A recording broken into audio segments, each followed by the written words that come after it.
چطور؟ پیشنهاد ما برای خانم‌ها و آقایان و حتی ورزشکاران این دارویی تهیه شده از گیاهان و میوه‌های دارویی مخصوص دفع چربی در نقاط شکم، پهلو، ران و حتی چربی‌های دور سینه هاست. من به علت مسئله کاری نمیتونستم مشغول بودم. استفاده از این داروی کاملا گیاهی.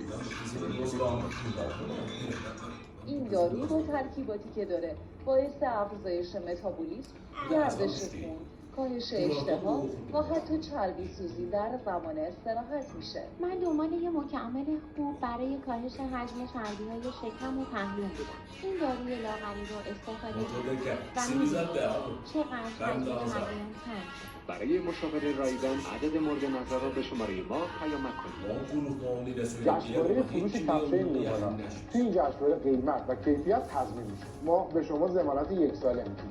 همین کفش‌ها رو اگر بخواید بیرون توی بازار تهیه بکنید بین 500 تا 700,000 تومان در پول بدید. بیا جلو کیفیت کفش‌ها رو ببینید.